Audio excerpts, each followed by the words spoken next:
Est-ce qu'il existe une personnalité de musicien, un ensemble de traits qui caractérisent les musiciens en général et qui pourraient causer ou être causés par la pratique d'un instrument?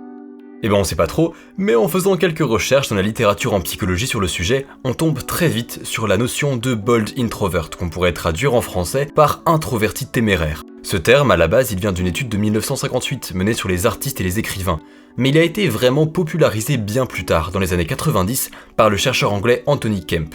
Dans son livre The Musical Temperament, qui justement parle de la personnalité des musiciens, Kemp explique que l'introversion, souvent associée à de la timidité ou de l'angoisse, serait plutôt chez les musiciens un signe d'indépendance.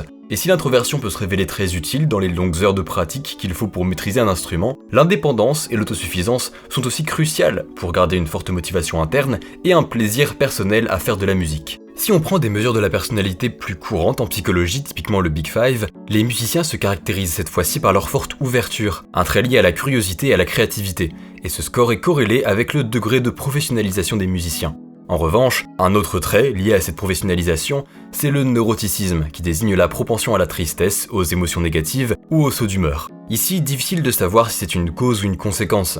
Peut-être que les gens moins émotionnellement satisfaits ont plus de chances de devenir musiciens professionnels ou même artistes en général, mais peut-être aussi que les difficultés financières, souvent liées au statut d'artiste, pourraient causer ce genre de sentiment. Ce short est une sorte de bonus pour un documentaire que j'ai sorti sur les liens entre musique et psychologie.